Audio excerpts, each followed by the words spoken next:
Chilling tales for dark nights.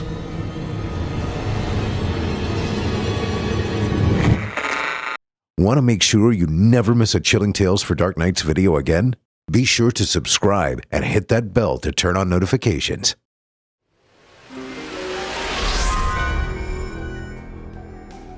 This episode is brought to you by Fume. Ever wonder what air could taste like? Well, Fume did, and it makes a great alternative to certain bad habits. Fume has served over 300,000 customers, and you can be the next success story. For a limited time, use my code DARK to get a free gift with your journey pack. Head to tryfume.com. That's tryfum.com and use code DARK to get a free gift with your order today.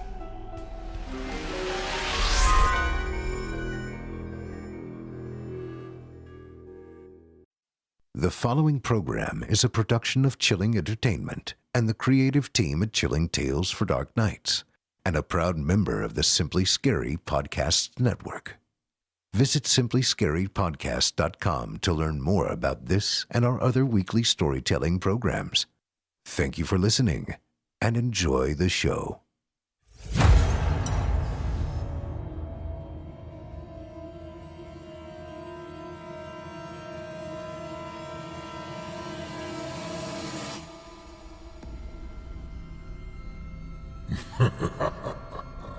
Good evening. I'm storyteller Otis Jiry, and I ain't your grandfather. From where I'm from, we don't do bedtime stories.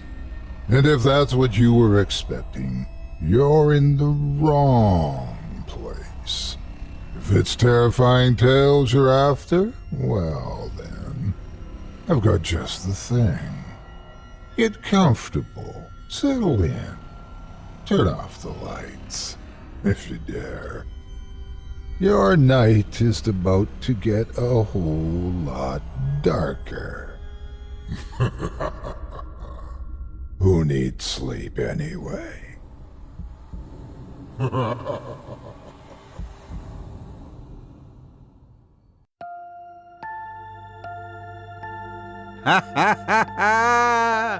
Good evening! You're listening to Scary Stories Told in the Dark. Welcome, dear listeners, to Season 15, Episode 5. I'm your host, Otis Jiry, and in this episode, I'll be performing 3 tales to terrify you, courtesy of author Richard Morgan. Tonight, we'll hear stories of righteous revenge, curious killings, and pernicious prejudice. You're listening to the standard edition of tonight's program, which contains the first 2 spine-tingling stories. If you'd like to show your support and enjoy an extended version of this and other episodes with twice the terror, visit simplyscarypodcast.com and click Patrons in the upper menu to sign up today. Thank you for your support. Now, it's time to take a walk together down the moonlit trail, so lock your doors, turn your lights down low, and settle in. The show is about to begin.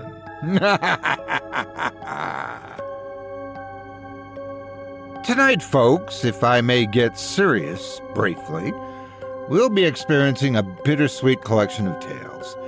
We honor a writer who has passed from this mortal coil, Richard Morgan, who was a good friend to the Simply Scary family.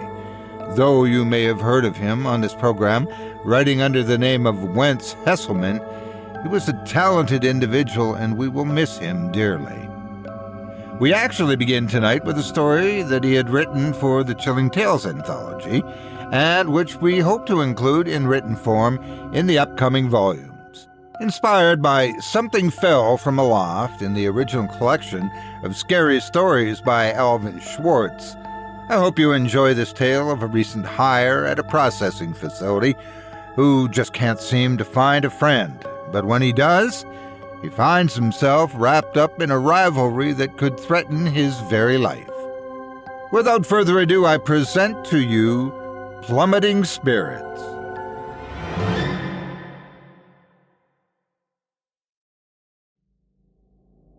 I took a job that I promised myself I never would, working for ADM. On paper, it stood for Adams Division Manufacturing. In practice, it stood for Another Dead Man. It was a running gag among the workers, just about the only humor that their job afforded them. Let me put that into perspective. Each food processing facility that ADM owns spans several city blocks. There's a small space with a really nice fluorescent light and marble floors and the secretary that you think about banging when you walk by her desk. But the rest of the square footage devoted to the company is like something out of a dystopian science fiction movie. Towering, tangled structures of pipes and valves and claustrophobic crawl spaces. Hell, some of those buildings are nothing but crawl spaces, with plenty of vats of chemicals to fall into and places to drown, and machinery that can chew you up and grind you into a human hamburger. You get the picture. Places like ADM have no trouble with money. They have so stinking much of it that they don't bother fixing or updating it. They just dig into their pockets and pay however much they're being sued or fined. Then they bring in another warm body. The only silver lining in that whole mess is that you get paid really well for working in an operation that's a large-scale death trap. People pushing brooms on their first day get paid more than most people did at my old job after 20 years. So guess what I hired on to do? Push a broom. I can't convey to you in words the scale of the machinery and also the filth produced by the machinery. If you could see what's involved in extracting vitamin E and other things from soybeans and corn, which is the whole point of those tangled carnage factories that they call processing plants, it would make perfect sense how they have to have an army of people cleaning and sweeping at all hours of the day. So, after a few sugary orientation videos, I was shown into where I'd be working for my first 90 days. Dim and narrow corridors, inches thick layers of filth and sludge, and all the bloodthirsty-looking, barely functional machinery. They had me dressed in coveralls, the closest thing to armor. They also gave me a hard hat that might have actually had some protection. And then I was introduced to a bunch of guys that looked like they were imported from the local maximum security prison. They looked as filthy as hogs and just about as friendly. Supervisors wore white hats while the rest of us, nameless grunts, wore plain blue hard hats. The white hat, walking me to the work site, took on the air of a kindergarten teacher. Guys, this is Dustin Gobel. Show him the ropes and make sure nothing major happens to him during his first day and his first 90, okay? All the other hard hat sporting meat sacks just glared at me. The white hat patted me on the back and gave me a firm nudge forward. One of the crew, a guy with a beard as red as a sunset, gave me a broom and communicated in sentences that reached a max length of 5 words. Stuff like, here, and sweep here. Now sweep there. His hat wasn't white, but I knew better. It was like any other prison. He was probably the sissy to someone, and the sissies can give all the orders they please. I started having nightmares about my job. I saw iron bars and bubbling pipes and smokestacks the size of the Eiffel Tower whenever I shut my eyes. Stacks that belched columns of gray smog into the air that surely couldn't have been up to any code of cleanliness. And the smell. Oh, don't even get me started on the smell. When you were in those buildings, your eyes and lungs and throat were burning. The more you tried to get away from it, say by breathing through your mouth, the worse off you were. And you arrived home with a stench attached to your body that was there to stay no matter how much you scrubbed. Dirt and oil had a way of staying attached to your hands and nails and skin. It was a good thing that I didn't like to dress up on the weekend or nothing, but my wife wasn't happy with the odor I was bringing home with me. Due to sheer volume of work involved in keeping an unholy place like that running, including but not limited to welding, fitting, scouring, repairing, and broom pushing, the work to be done was never fully done, so there was a constant rotation of where we would be working. The broom pushers were, as you might assume, not a very bright bunch. The longer I was around them, the more I learned that some of them were indeed ex-cons, and this job was their lucky break. I also learned that some of the charming antics that landed them in prison in the first place were still a part of their lives, especially the drug trade. I didn't find any of this out because they included me. I was thoroughly shunned. I didn't pay any mind. I wasn't there to win a popularity contest. I was there to keep a roof over my head and keep my truck in my driveway. I got assigned to broom an area that didn't seem to need it very much, but like anything else there, if you ignored it, you'd regret it. It was quiet compared to the rest of the place. There were some turbines attached to the machinery that accidentally pulled in dust and debris from the outside. I was always by myself. I just chalked it up to them being above any work given to the newbie. I actually felt better working by myself, and it just seemed to be one of those places where nothing ever really happened. The ceiling was little more than what looked like industrial-grade sheets of plastic, rotted down to the point that they looked like sheets of human skin, peeled off of people healing from bad sunburns. The localized acid rain had eaten up most of them into ribbons and strips, and they floated in the breeze like cobwebs. Jesus, this whole place was like something out of a surrealist nightmare. I didn't hear the scream until several seconds before impact. Now I didn't see it, but I heard the terrified yell of someone falling to their death from way up high, way up past the clouds that swallowed the closest tower. The impact was an awful thing to hear, a combination of wet splattering and the crunch of bones and joints. When I came around to see what had happened, instead of seeing a broken body, I saw a man rubbing his back and picking up his own push broom. "Dang, that's smarts," he said. "Did you fall?" I said in disbelief, completely surprised to see an intact human body. "What? Fall? Oh, hell no, man. We wouldn't be talking right now if that's what I'd done. I stumbled over my own broom and had a little clown circus routine, trying to keep my footing." I laughed nervously. I swear to God, it sounded like someone fell and kissed the ground from several stories up. Hey, I'm not going to do that anytime soon. Got too much to live for. Anyway, I'm Titus Plower. He put out a gloved hand for me to shake. I was kind of caught off guard. "Guess you're just about as friendly as everyone else around here," he said. "Oh, sorry, man. You're the first person that's spoken to me more than 3 words since I started in this place." I shook his hand firmly, and his baby face spread into a tobacco-stained grin. "So, you know what I'm talking about when I comment on the manners of everyone else," he said. And that's how we got to talking for the rest of our shift without doing much else. Both of us were surprised and relieved to find another man in the place with some manners and conversation skills. It had been a minute since I felt like I'd discovered someone I could bullshit with. And bullshit we did. The shift drew to a close, and we looked at each other, and we seemed to understand that we both had the same misgivings. What were the odds that we would be working together again? I was coming up on the end of my 90 days, and that was the first I'd seen of the guy. "I'm sure we'll see each other in passing," Titus said. "Here, let me give you a little token of my esteem." He took off a cheaply made pin that announced he had an accident-free 10 years of employment. I didn't think it would be a good idea for me to waltz around wearing an award I didn't win, but he convinced me that the irony of it would be funny. Might break the ice with the other guys. Not that I was really liking the idea of breaking the ice with those overgrown teenagers. I took it and thanked him, looked it over.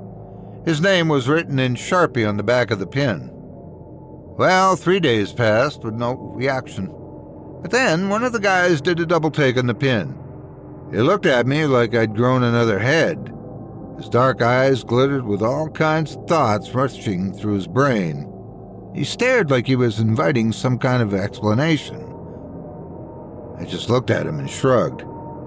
He went off with that look most guys have when they're about to do some snitching. I decided to just wait and see what would come of the whole thing. And I waited. It took a few minutes, but I was confronted by a tall dude, kinda on the young side. His hat was blue like mine, so I figured I didn't have much to worry about. He stared at me the same way the other guy had. I stared back. His eyes were a pleasant blue, but empty like a dial tone. I was getting irritated and maybe even a little bit paranoid at the antics, so I gave him my most dramatic shrug. He just walked away, but held his stare until he was completely turned around. From that day forward, that tall kid was never too far away, and he always had that icy stare. I was getting pretty paranoid with his new development. I wanted to tell Titus about it since he was so eager to hear about reactions to the pin. After the change that it brought out in my coworker, I was eager to report. I started thinking that maybe Titus owed me some kind of explanation, but I didn't run into him again for weeks, then months.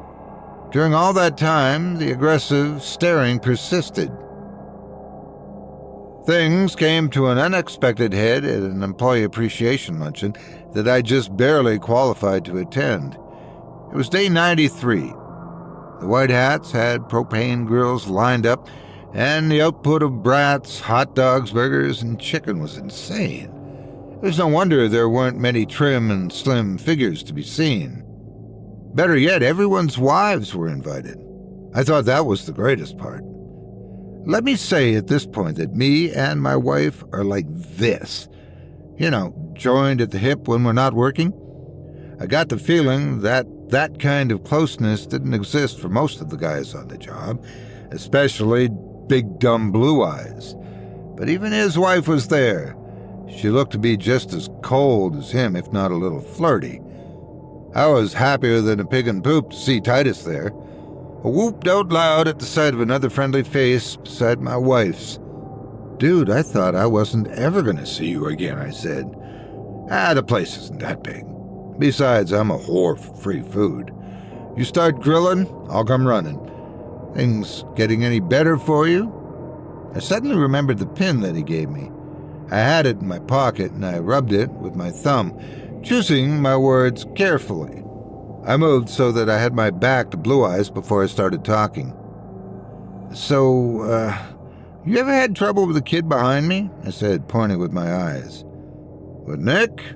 You could say that." I almost chuckled with him, but there was something about his laugh that conveyed a more visceral response. As if there was an entire history of real trouble with this guy that I just wasn't in on yet. It was a different look for Titus, and it made me feel uncomfortable. "Well, yeah, so one of the guys took a look at the pin and got a wild look to him. Then, I guess, he went and told this tall kid, because he's been looking at me like he wants to knife me." Titus shrugged. Nobody ever accused him of thinking too much. He probably just wonders who you know out here. By the way, that reminds me. He fished out an envelope and handed it to me. "It might make things better between you two if you handed him this message. Nothing too major. I lost a bet with him a while back, and I'm a little overdue on acknowledging that I lost. So if you could sling this his way, I'd appreciate you." I hesitated for a half second, but I figured why not? I liked Titus, and I didn't want things to sour too quickly with the tall kid.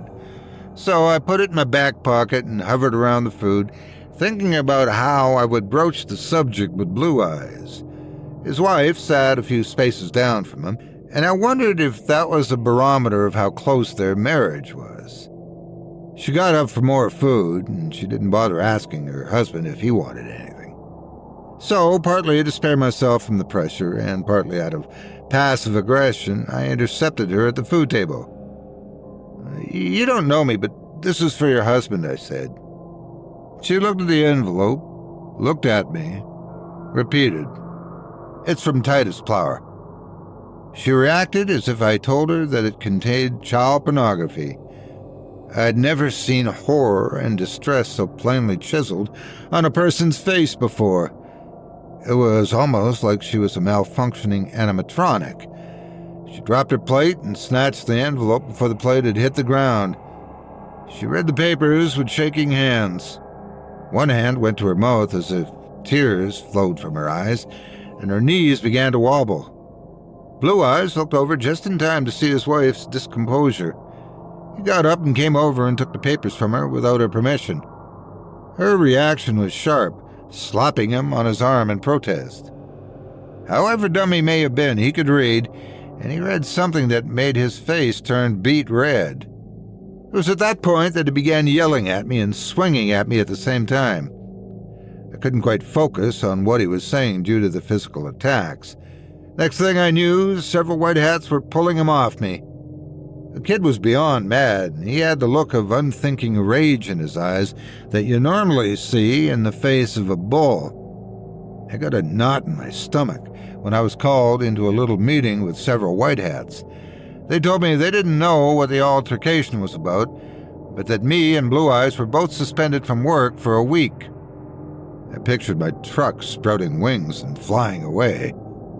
I slept in late for a couple of mornings in a row, and when I say slept in, I mean I didn't get out of bed till noon or 1. It felt like a huge failure. I didn't know what I was going to do. My income was suspended, but my need for income wasn't. I was about to silence the alarm on my phone when I realized it wasn't the alarm. It was someone calling me. I didn't want to answer.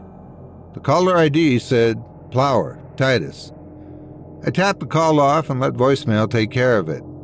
I felt guilty for it, but I just wasn't ready, not in that condition. But he rang me up again, so I answered. This is Dustin. Hey, man, I'm real sorry about... I get it, okay? It's one of those things that probably had a long history behind it, and I got caught in the middle of it, and it didn't go down anything like what you planned. So I get it. Now I'm going to politely recuse myself from whatever this is between you and Gorilla Jr. for. I got you cleared to come back to work, Dustin. You can come back today if you like, he said. I sat up in bed. Wait, what? You heard me, man. I know how to apologize properly. You can come back to work as soon as you can throw your clothes on. Are you sure? When have I ever joked with you about something this serious? Never mind the fact that we've only talked 3 or 4 times total. Which white hat should I report to since I'm coming in late? Just come in where we worked together last time. No need to get the entire board involved. What are you trying to pull, Titus? Am I going to get in trouble for this too? You won't get in trouble if you listen to me, man. I know what I'm doing. I have connections in the company. Just not the whole company. I'm very persuasive with certain people in powerful places. How persuasive? My phone was knocked out of my hand by the force of some blast that was so loud that all I heard in my head was static. I felt like I was wearing fire like a blanket. The heat made the corneas of my eyes feel like they were going to peel off and fall into the blaze. I could see the faint outlines of thin, long arms reaching up to me from somewhere in the floor. The burning was the worst pain I'd ever felt. It got worse when those hands began digging their nails into my flesh and pulling me apart. I screamed for all I was worth. Then I realized that I was on the bed with the phone next to me. I wasn't on fire. I wasn't torn apart. I was fine. The phone was still on the call with Titus. I could hear his voice loud and clear, even though the phone wasn't up to my ear. Very persuasive, he said. Now, come to work so you can make some money while we talk about all this. My body seemed to be operating independently of my mind, which was racing like a particular accelerator built by a retard. But my physical self got everything together and marched right on site, passing the time clock and heading straight for the place where me and Titus first met. He was leaning on 2 brooms. He smiled at me and handed me one. Welcome back, Dustin. It's been a long minute without you. I nodded absently and took the implement. Titus dutifully got to sweeping. I stood with my palms held out, waiting for him to notice the gesture. You, probably got some questions, he muttered. Before I could answer, I heard a distant yell that made déjà vu leap up into my head from my stomach. My body slammed into the floor with that wet, horrible crunching sound I'd heard months ago. I started to get nauseous. Titus held out a hand in front of me. "At ease, soldier," he said. The body on the floor was face up. It had Titus's clothes and face, even though, Titus was also standing next to me. There came Blue Eyes from the darkness over to the body with some piece of equipment under his arm. He pulled the body up by its collar and punched it, turned it over and slammed the dead face into the ground repeatedly. Then he went over to one of the walls where there was a gallery of heavy metal plates riveted to the wall. He used the torque gun under his arm to remove one of them. He then shoved the mangled body inside the small cavity and torqued each bolt down tight. A white hat that I recognized came in and began mopping up the splattered blood. "Jesus, Nick," he muttered to Blue Eyes. "This is why we don't bang my wife," the kid growled. "Titus, you're sealed under that plate. Yes, that's right, trust me. I know that more than anyone else." A light bulb went on in my brain. Shoot, I got bolt cutters in the back of my truck. I'll be right back. I'll get that thing open. Titus started to say something back, but I was gone. Partly desperate to get away from the insane sights playing out in front of my eyes, and also eager to land a strike against Nick, for what he did to both Titus and me. Well, I found out that when bolts are put in place with a torque gun, the most you can do is chew a few notches in the head. I tried and tried until my hands were sore and shaking. "You need help with that?" "Well, if you can make fire shoot out of the wall in my own bedroom, I hope you would be able to, do." And I looked up and saw that it wasn't Titus standing over me, it was a white hat. "Hey man, there's a dead body underneath this panel. There's been a murder in this place. We need to get this thing off now." "I don't know what kind of crazy talk you're trying to put over on me, but you're not even supposed to be at work right now. You pretty much just guaranteed that you'll be out of a job once I get back to the higher-ups." "Jesus Christ, I just said there's a body under here. You got nothing to lose by helping me get this off." There was a subdued beeping from somewhere. I saw him moving his hand inside his pocket. "Hello? Hello? Why are you calling me now?" "Oh, shoot, I'm on my way," said a voice from the pocket. It sounded like Blue Eyes. It was, because that's who showed up in a hurry. He looked at the bolt cutters and then looked over at the metal panel. "I had a feeling you were some kind of private investigator or something like that," he said. "What? No, it's not like that at all." "Then what's it like?" "You've already been in that hole before. Otherwise, you wouldn't have had that thing he was wearing on the day he got what was coming to him," he said, pointing to the pin that Titus had given me. You also wouldn't have printed off all those love letters that dog had meant to send to my wife. They're the exact same ones that I found on his phone, and I certainly didn't want them to ever get to her. The ones she'd had already gotten were bad enough. But no, you had to come along and toy with me and make light of what that man put me and my wife through. In fact, I ought to do to you what I did to him. Beg your pardon, but Titus gave me that pin and those letters of his own free will. He might not be as dead as you think. Everything else you do around here is half-assed, so it wouldn't be a stretch to think you didn't kill him all the way. If I already got the body out, I wouldn't be struggling to get in that cubby. It's sealed up like a tomb because of your torque gun." Nick blinked hard. He barked at the white hat to find a way to open the cubby. The man protested, but Nick started to get loud. The torque gun was found and the bolts were removed. No sooner had the last bolt been removed than the white hat was bludgeoned with a large metal panel. Something had sent it flying with explosive force.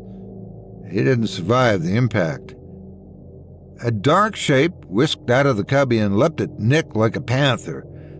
It clambered up his back and straddled his neck and swung down with all its weight, snapping Nick's neck. It finally stood still, and I could finally get a good look at it. It was a shadow with substance. That's the only way I can describe the way this thing looked. It was the size and shape of Titus, except it was blacker than pitch, and wisps of darkness licked off it like powdered snow in the wind.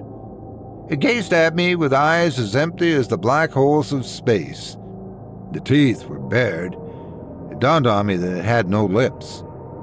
My trance was broken when Nick began to talk. Hey man, I'm not dead. Help me. Someone help me, please. I can't move nothing. I think I'm paralyzed. I was too afraid to move.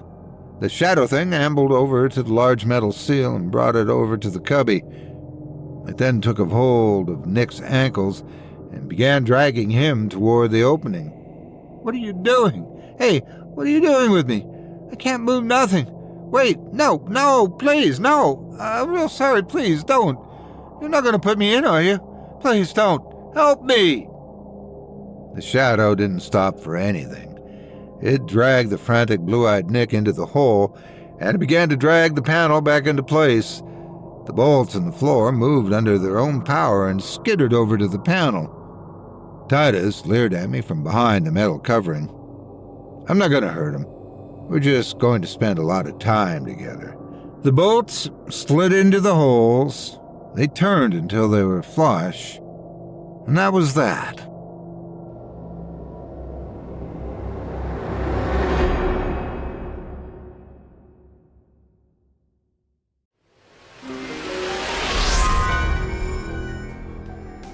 This episode is brought to you by Fume.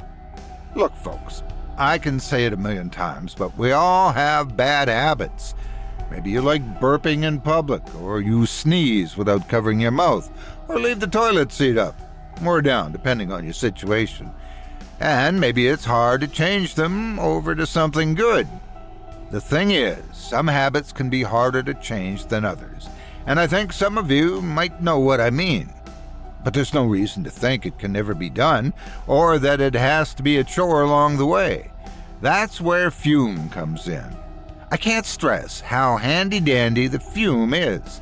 It's not some electronic doodad loaded up with vapors that make your mouth feel like you've been drinking a box of sodas. No, the Fume is a flavored air device, handsome, easy to hold, easy to fidget with when you're feeling anxious. And you simply load it with canisters of flavored air, like orange vanilla, which leaves a gentle taste in your mouth, more like an herbal tea than anything. No nicotine, no toxic fumes, and the good people at Fume are always investing in third-party studies to ensure their products stay as safe and enjoyable as possible. So go ahead. If you're looking to break your habit and enjoy something new, exciting, and fun, try Fume today and see where your next big journey will lead. Fume has served over 300,000 customers, and you can be the next success story. For a limited time, use my code DARK to get a free gift with your journey pack. Head to tryfume.com. That's tryfum.com and use code DARK to get a free gift with your order today.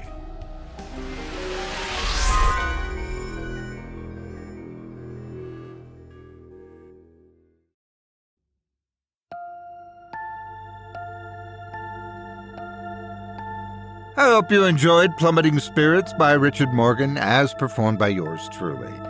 If you enjoyed the tale and would love to read more, please consider visiting simplyscarypodcast.com/Wentz-Hesselman.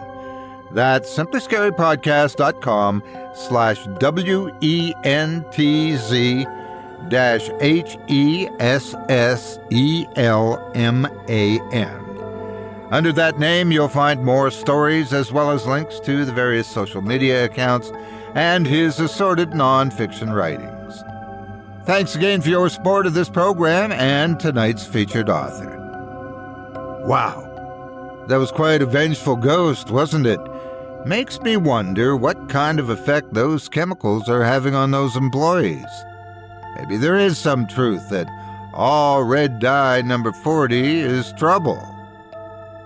Up next is a tale of a detective who has enough on his hands dealing with a sick wife, but his latest crime scene just isn't adding up. For one thing, the victims just don't seem to be as dead as they ought to be. But that's only the beginning of this little odyssey into the strange and unusual. Without further ado, I present to you the Courtesan's Blade.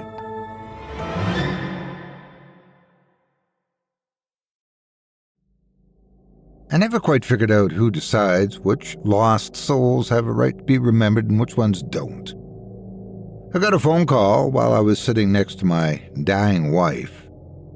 I know that the medical equipment was supposed to be keeping her life from wicking away, but damn it, when you sit next to someone's hospital bed and you see all the tubes going all kinds of places that make you cringe, all I could see was something I saw when I was a kid.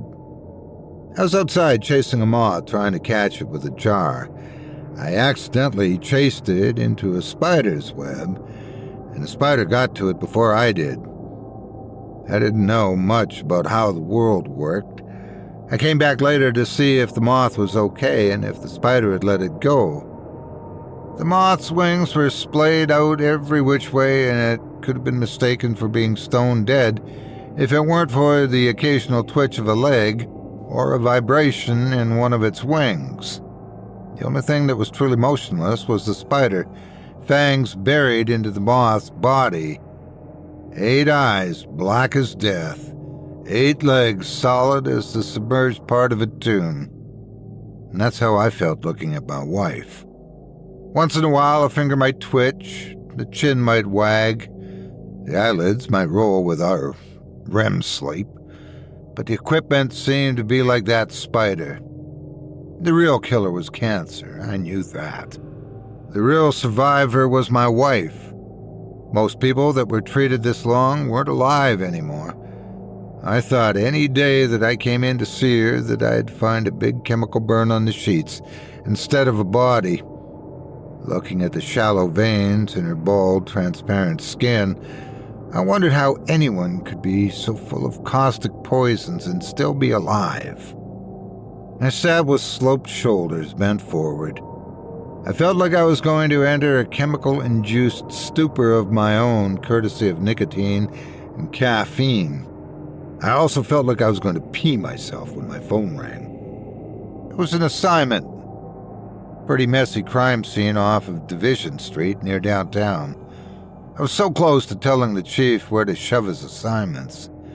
The dead didn't need me near as much as the dying. But cancer's expensive, so I justified leaving my wife's side by reasoning that I'd be helping her by financing her. An old excuse for a new scenario. Just as soon as I stepped out of my car, one of our blue uniforms came over to grab me. Detective Voiles. Come on, Mike. Nobody cares about protocol at a time like this. Especially me. He nodded. The Vic's over here. He guided me through the cop car disco strobe nightmare to a spot where blonde hair, long legs, high heels, and a short black skirt were bulleted by the flashing lights as if a pole dancer had passed out on the job. A hooker was assaulted and left for dead, no identification. Whatever she had in the way of a purse and stuff, it's all gone. Great. Any other kind of woman, and it would have been a simple matter of finding the husband or the sidekick. With a dead hooker, counting suspects is like cataloging cow farts in Nebraska. I got some gloves from the corner and began looking her over. She couldn't have been plying her trade for very long. No lines in her face, no scabs or other souvenirs from the substance abuse required to cope with the reality of being the underworld's chew toy. She didn't even have any tattoos. Oh, wait, there. One on her upper thigh. It looked like a knife and an axe crossing handles rendered by a 5-year-old, which meant it was probably done in college. But in the detailed blurring light snow, she couldn't have been old enough to be in college. There were 2 dark lines around her neck. One was a black choker-style necklace, the other one was a knife wound. The words "Pretty Kill" was carved into her flesh above the breastbone. I looked around. I knew this area of town well. When I was done doing my good deeds for the day, I was hitting the bars with the rest of the damned. There wasn't a decent drinking hole around here for blocks, so she wasn't dispensing her services in a tavern bathroom. It was mostly storage sheds and abandoned lots with a few places for any real privacy with a John, unless she was banging them in the old church directly behind me. That was actually the building she was closest to. I looked up at the old situation, the stained glass washed in alternating blasts of red and blue. Churches are spooky if you look at them long enough. This kind of lighting drives that home. I've dealt with my share of bad apples, knotheads, and bad seeds, but I really didn't know anyone with enough brass to do their whoring out of a church. And maybe that's not what she was even up to. Maybe she was on her way to her hot spot and got mugged. I grimaced at the idea that I'd been torn away from my wife's side just to stare at this nameless and mutilated shell that smelled like a one-way ticket to where all go the unresolved cases. I photographed the tattoo and her remarkably unblemished face. I'd start asking questions soon. I checked in with the coroner and tipped my hat to Mike and went back to my wife's side, where beeping lights kept track of her pulse and machines did their best to be surrogate organs for the failing originals, and her eyelashes fluttered with whispers of deep, dark dreams. I stood over her for a long while and eyed the 3 or 4 framed pictures that stood on the table next to her bed. I wanted them to be the first things she saw when she woke up. My phone rang and tore me out of a dream I was having while snoozing sitting up. Holden here. Mike was on the other end, breathless. Oh, Jesus Christ, Hal. You're not going to believe this. I've always believed you before. Come on, out with it. We found the John that murdered the hooker. Pretty kill, remember? Yeah, of course I remember. Getting ready for questioning. You won't be able to do that. I arrived at the station to find the worst mutilation of a human body I'd ever seen in my time in the forest. The John was in an alley pinned to the wall. I'm not exaggerating. A railroad spike had been rammed into his mouth and another anchored him to the brick wall behind. He was missing the arms and legs that could help him out of the situation, and streaks of blood ran straight down the wall to the ground under him. A sign hung around his neck saying, "Pretty kill." Think all that was bad? I walked back and forth asking Mike more questions until I noticed that the eyes, the body's eyes, were open and moving. They were tracking me. I had to pace several more times before I could believe it, but they followed me, never blinking. The eyes, I stated in disbelief. Mike nodded but wouldn't look up at the body. He probably bled out in the middle of the night. He's still alive? He wouldn't answer me. His brain had decided to shut down and deny any and all information that was coming in through his 5 senses, or else he might break. My sanity should have been splintering like Mike's, but with everything that was happening with my wife, this wasn't really reaching me. But I did decide that I was going to procure some chemically assisted decomposition before the day was over. I turned to leave when I felt something roll under my big shoe, too big to be your standard piece of gravel. I stooped to find a gold chain that held a pendant that was like black glass, possibly obsidian. There was a faint cherry red light coming from inside the center, and it flickered like an ember that had been suspended and preserved like an insect in amber. That's when the polarity of everything that day changed. I looked around to make sure nobody would miss the dropped bauble before pocketing it and scooting. I sat with my wife long after the sun sank, got up my wallet and looked at the wadded-up 20s and decided it was time. Benny's was jumping that night. You would have thought I walked into a speakeasy out of the 1920s. Some jazz quartet was blasting away on the cramped stage area. It was time for a nice liquid supper. I had the bartender line up 3 shots of something amber and strong. Come to Papa. Oh, that first shot felt so damn good. Nice and toasty, I muttered to myself as I reached for another.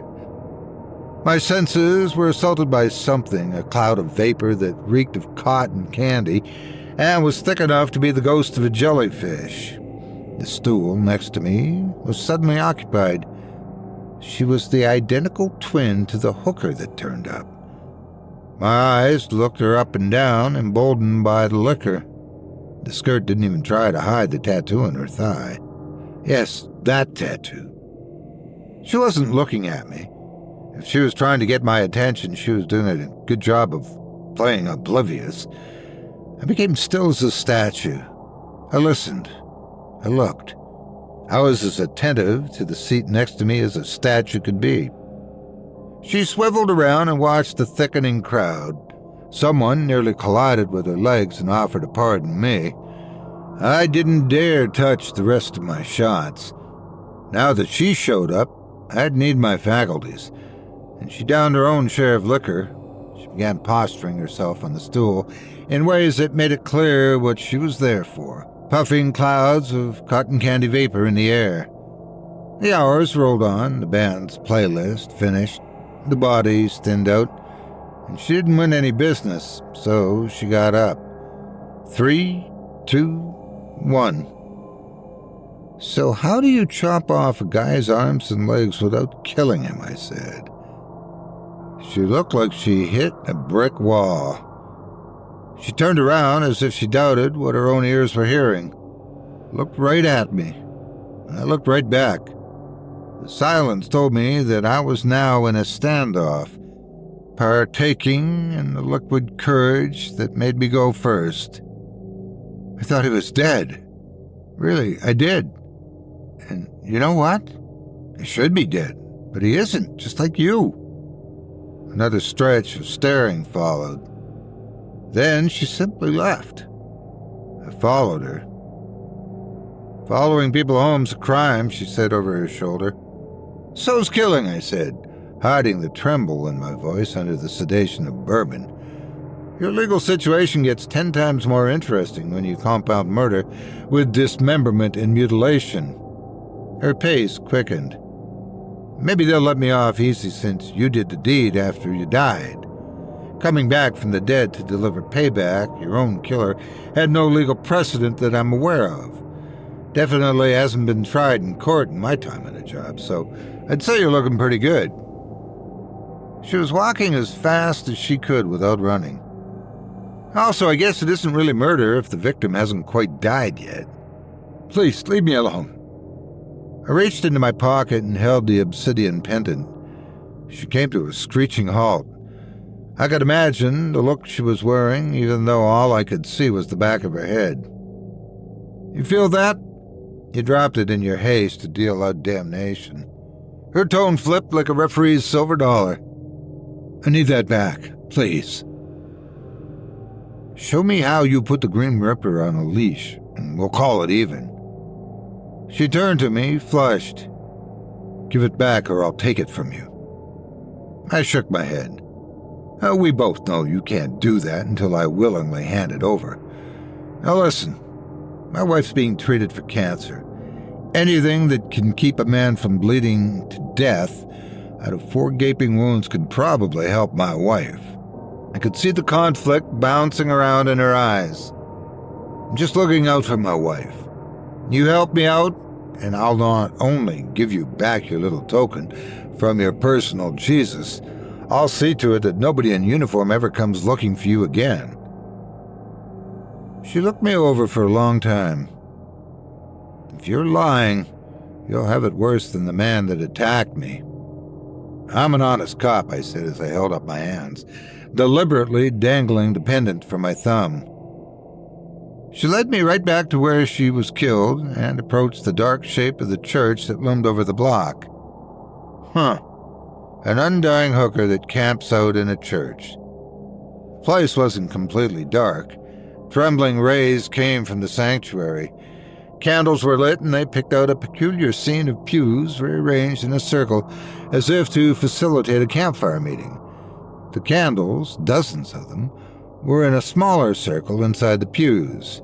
just like something out of a pulp horror novel I would have devoured when I was a kid. There was some sort of symbol painted on the floor inside the ring of candles in wide, sloppy strokes. I could feel the air moving, being pulled into the symbol like an airlock. "I got married in this church," I said. She scratched the corner of her lips before picking up a tall candle and lighting it with another. "Follow me," she said.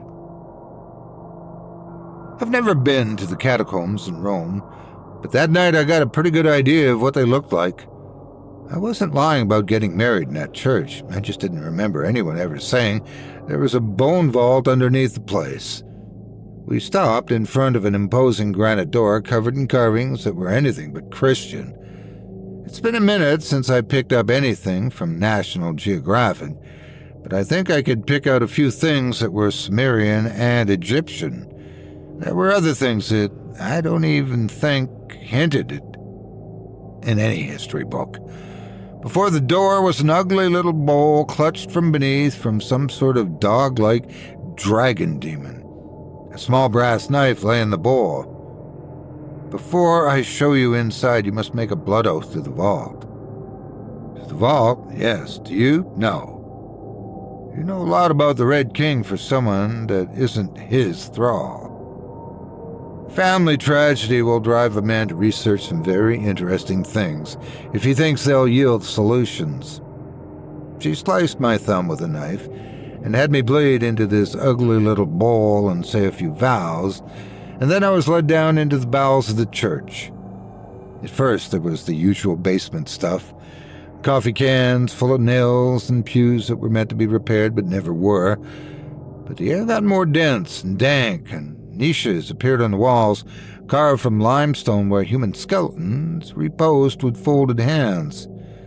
And then the niches themselves were crafted from bones. Femurs bound together like planks, supporting coffins and exposed corpses and burial shrouds of moss and lichens. The journey terminated at a crude stone altar that supported a jagged mass of rust that may have been a knife at one point in time. "What's this?" I was stabbed with this when I was 19. The men that did it owned this place before it was a church. Here, her voice became strained.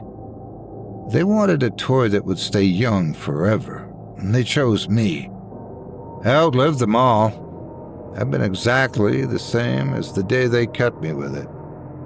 She set her candle down next to the blade and squatted down, resting on her heels. I've made friends over the centuries. I've tried to save some of them in their final hours so I wouldn't be alone forever, watching people I love die. I found out the hard way that the knife doesn't heal. It only arrests time for you. What you are when you're cut is what you get, I grunted. She nodded. The John that assaulted you is going to be a limbless vegetable until the end of time. He's no vegetable. I cut him when he was in the worst pain I could give him. She stood up and began pacing, all the while her hands unconsciously hooked inward, as if to crush a skull.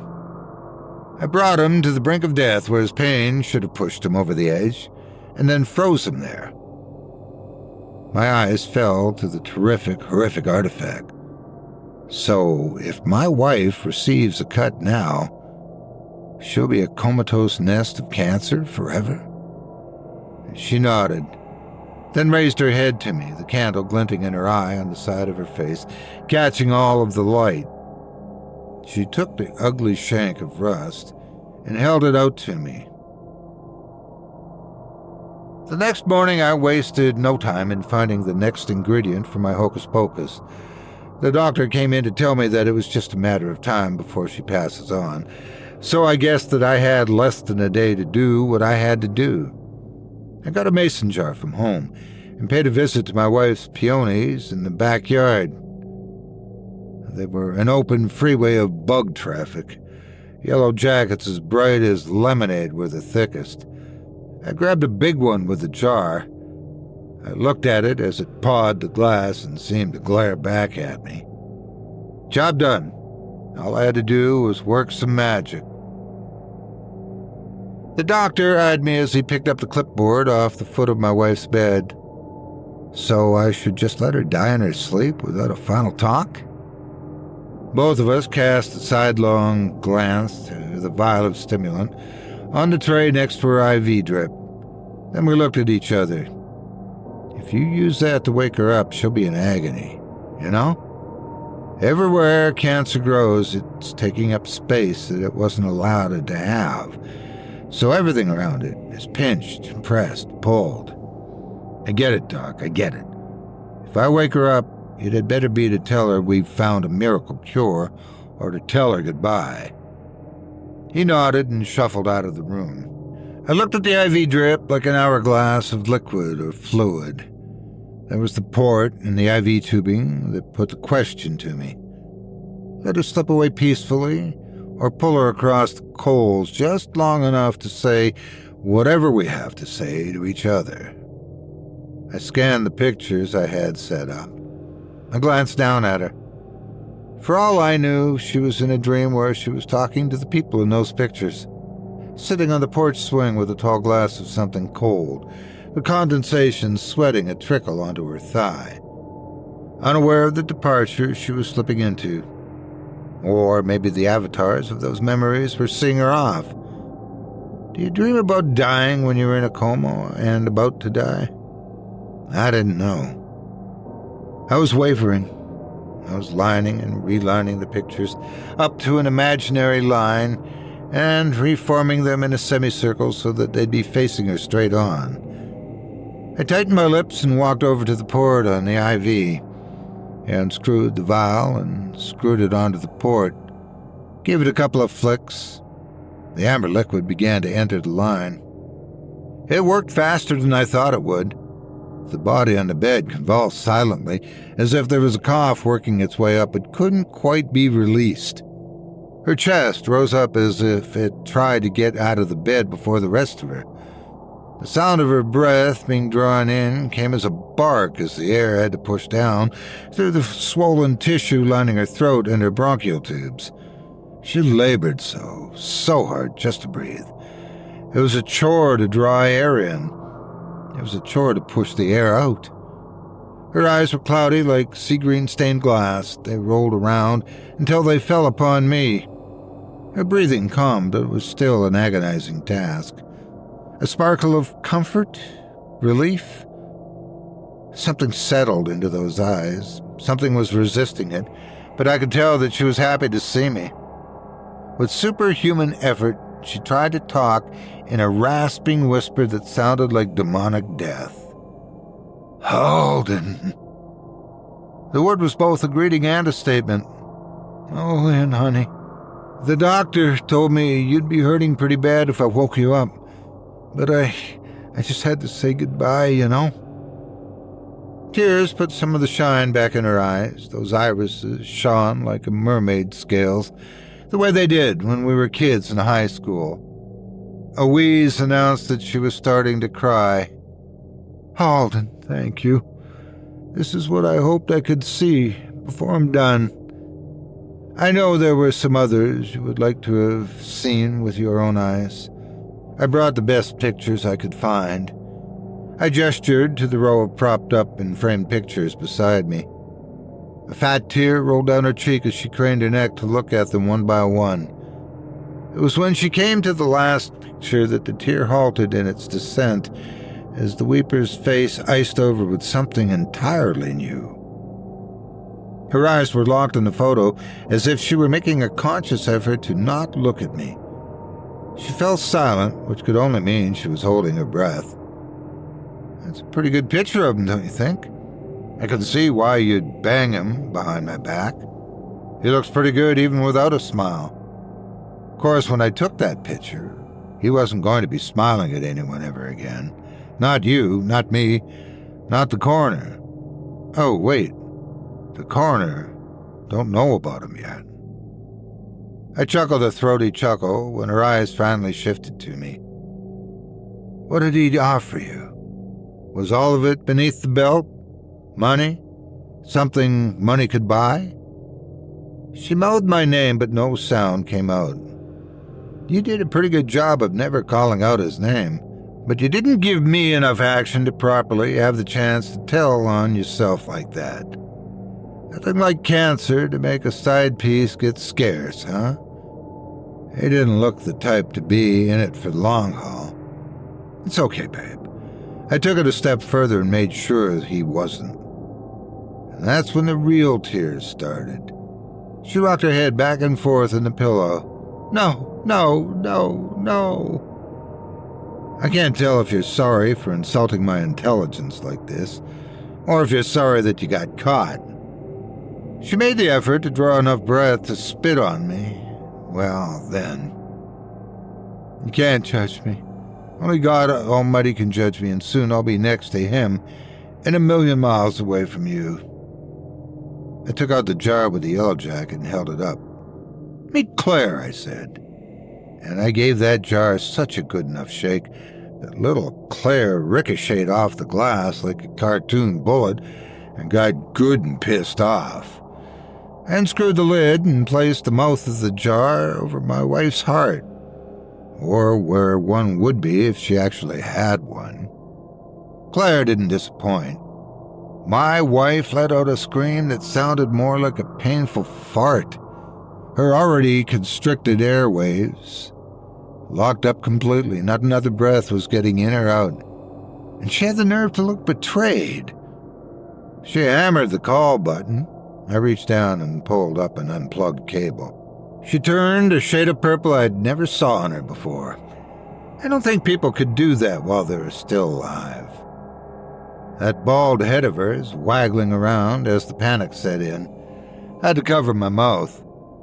I reached into the pocket of my jacket and produced a certain little rusty blade and thrust it into my wife's neck. Blood flowed but wouldn't drip. The sheets my wife laid on remained untouched. The knife drank deep. I leaned in close to my wife's ear. A little something to remember me by, millennia after I'm dead. You're going to have time to think about what you've done. She began a convulsion that looked like a head banging. I held a smile from the moment I stepped into the hallway to when I walked out into the traffic-ridden street. Did I feel guilty? Nah, she didn't. Why should I? I headed for the church to return the knife, maybe after this world crumbled into the earth, falling into the mire of its own sewers. Two of them could keep each other company. The hooker telling my wife what a smooth talker I am, and Melissa literally nodding in agreement with everything she hears.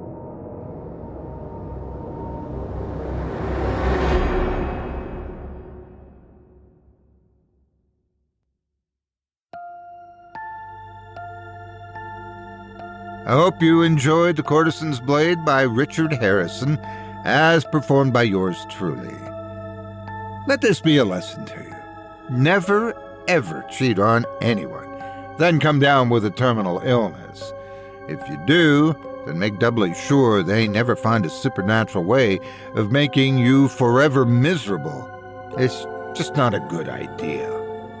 I also hope that if you enjoyed all the stories you've heard tonight, we all enjoy a good scary story and the occasional glimpse into terror, but in the real world, the loss of someone you know leaves a void that you know will never be filled quite the same way again. We'll miss you, Richard, and please, even though he's gone, his work does remain for you to enjoy. You can find links to it by visiting simplyscarypodcast.com/Wentz-Hesselman. That's simplyscarypodcast.com/WENTZHESSELMAN and see all he had to offer. Thanks again for listening, and thank you, Richard, for giving us some chills, some fun memories, and most importantly, for you. Now, before we go, I'd also like to take a moment to thank you personally for joining me on this episode of Scary Stories Told in the Dark. If you've enjoyed what you heard on today's program, please take a moment to stop by our iTunes page or wherever else you listen to your favorite podcasts. and leave us a 5-star review and a kind word. It makes a huge difference and would mean a lot to us. If you'd like to hear a premium extended edition of tonight's and all of our other episodes featuring Twice the Terror, visit simplyscarypodcast.com today, then click the Patrons link in the menu at the top of the screen. You'll find yourself at chillingtalesfordarknights.com, where you can purchase season passes for this podcast and our other quality storytelling programs. Or become a patron for as little as $5 a month and get access to our entire audio archive dating back to 2012. All of it ad-free. If you happen to use Facebook, Twitter, Instagram, or YouTube, you can follow and subscribe to Chilling Tales for Dark Nights there, where you'll get all of our latest updates and new releases and have the chance to interact with us each and every week. You can subscribe to me on YouTube as well at the Otis Jiry channel, where you'll find releases of my series, Horror Storytime, dating back to 2014. And you can find me on Facebook, Twitter, and Instagram too. Just search for Otis Jiry. Until next week, stay spooky. Get some sleep, if you can.